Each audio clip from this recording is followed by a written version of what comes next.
मसीह में आपकी सलामती हो। मैं हूँ पास्टर जस्टिन एल्बर्ट और खुदा की बादशाही से एक बात आपके सामने लेकर हाजिर हूँ। मैं शुक्रगुजार हूँ और खुदा से दुआ गो हूँ कि खुदा आपको बरकत दे और आपकी फैमिली घराने पर अपना हाथ बढ़ाए रखे, क्योंकि आप वो काम कर रहे हैं जो इन दिनों में और आखिर दिनों में बहुत ज़रूरी है कि खुदा की बादशाही को दुनिया के कोने कोने तक फैलाया जा सके। वो इसी तरह कि मैं वीडियो शेयर करता हूँ, आप उसको सब्सक्राइब करके आगे पहुँचाते हैं और इसमें आपको उतनी ही बरकत और उतना ही हिस्सा मिल रहा है जितना कि मैं वीडियो डालकर हिस्सा डालता हूँ खुदा की खुशखबरी फैलाने में। तो आप सबको खुदा इसका अजर दे। तो मैं शुक्रगुजार हूँ खुदा यीशु मसीह का, जिसने मुझे बादशाही का भेद ये सिखाया और मैं वो आपको बड़ी ईमानदारी के साथ पहुँचा रहा हूँ। तो आज का टॉपिक है कि खुदा यीशु मसीह क्यों आने में देर कर रहे हैं, या खुदा यीशु मसीह अभी तक क्यों नहीं आ रहे। इसमें हम देखते हैं कि खुदा यीशु मसीह का वादा है कि देख मैं जल्द आने वाला हूं और हर एक के कामों के मुआफिक देने के लिए अजर पे मेरे पास मौजूद है।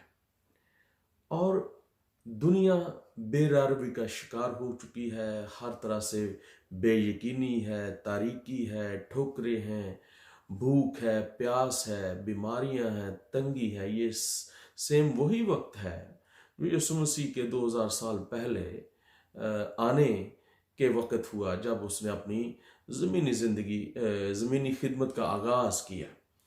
तो उस वक्त भी ऐसे ही लोग ढूंढ रहे थे यीशु मसीह किसी ऐसी खुशखबरी को। यीशु मसीह उस वक्त खुशखबरी लेकर है, लेकिन आज खुशखबरी मौजूद है, खुशखबरी मौजूद है, लेकिन खुशखबरी फैलाने वाले सुस्त हैं। कलाम खुदावंद में मरकस की इंजील उसके 16 बाब की 16वीं आयत में लिखा है कि तुम सारी खल्क के सामने अंजील की मुनादी करो। अंजील का मतलब है खुशखबरी, और खुशखबरी कोई ऐसी वैसी खुशखबरी नहीं, वो है खुदा की बादशाही की खुशखबरी। और मत्ती 28:19 में लिखा है, बस तुम जाकर सब कौमों को शागिर्द बनाओ। किसी एक कौम को के लिए नहीं, बल्कि सब कौमों के लिए कहा गया है। आज मैं पूछना चाहता हूं, आपके सामने ये क्वेश्चन रखना चाहता हूं, सब बहन भाइयों के सामने, कितने चर्चेज हैं जो ईमानदारी और वफादारी से खुदा की बादशाही को प्रीच कर रहे हैं या खुदा की बादशाही की मुनादी कर रहे हैं।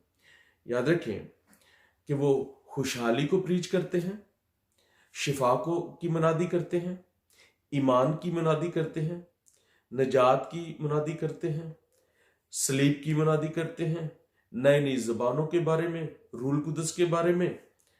लेकिन खुदा की बादशाही जो यीशु मसीह का सही मकसद है उसको प्रीच नहीं करते, जिसमें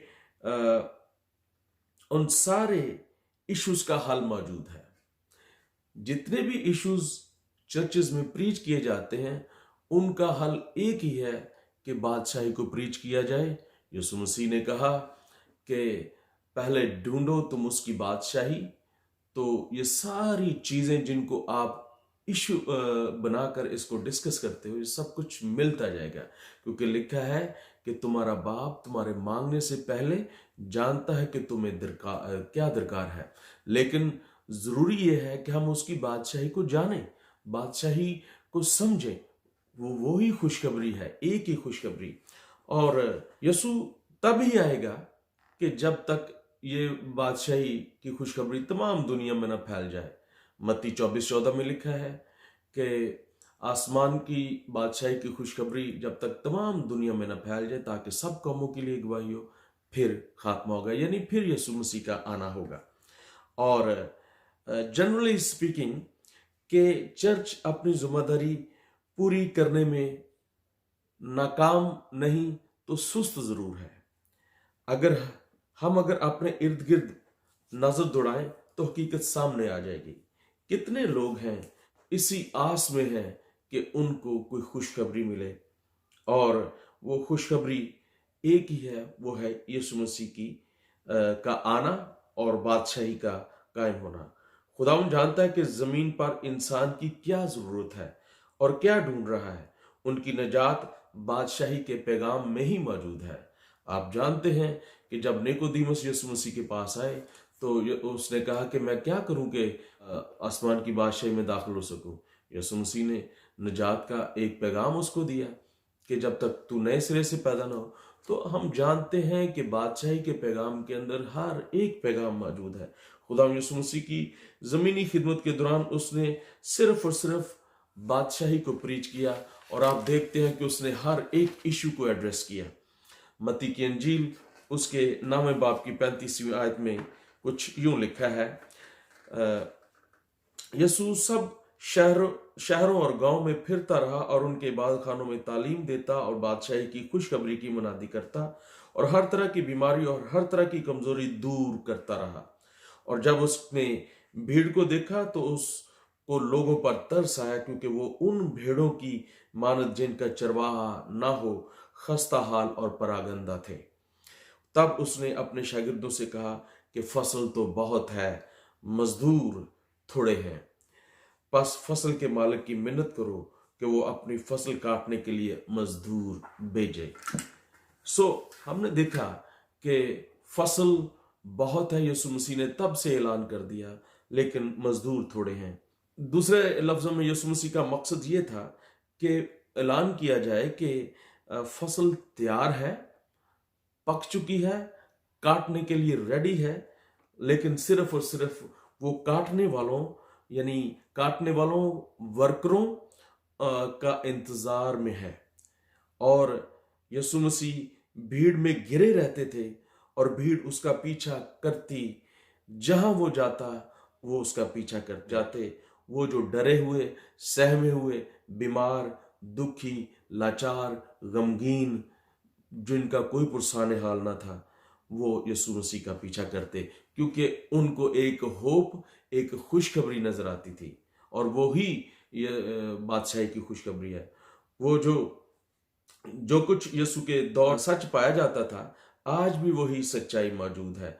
आज की दुनिया उन लोगों से भरी पड़ी है जो सच्चाई की तलाश और खुदा की तलाश में तारीकियों में अभी तक मारे मारे फिरे और ठोकरें खा रहे हैं। ऐसे लोग कुछ गलत नहीं है, बल्कि वो तैयार हैं कि उनको हार्वेस्ट किया जाए, और कि वो हार्वेस्ट के लायक हैं कि मजदूर जाएं और उनको हार्वेस्ट करें, तैयार करें और पिक कर लें। और वो ये महसूस करते हैं या नहीं, लेकिन वो चाहते हैं कि उनको कोई ना कोई हार्वेस्ट जरूर करे। हर कोई जानता है कि जिंदगी का एक मतलब और मकसद है, और उनका आसमानी बाप जो उनसे प्यार करता है और उनकी हिफाजत करता है। हमें जरूरत नहीं है कि हम बुद्ध मत या हिंदू, मुस्लिम या और किसी मजहब के लोगों के पास जाएं और उनको तैयार करें। वो पहले से ही तैयार हैं। और आइए इस बात को जानें कि जब हम अपने मजहब को लेके जाएंगे दूसरे मजहबों के पास, तो वो कभी कबूल नहीं करेंगे, लेकिन जब आप खुदा की बादशाही को लेकर जाएंगे तो वो कबूल करेंगे, और उनके लिए फिर मजहब कोई मतलब नहीं। वो ऐसी खुशखबरी की तलाश में है जहां वो निजात पाएं और जहां वो अपने खुदा को देखें। वो अपने अपने रास्तों के जरिए बादशाही की तलाश कर रहे हैं, लेकिन हमें उनके पास पहुंचना है खुदा की बादशाही का पैगाम लेकर। खुदा आपको बरकत दे। God bless you.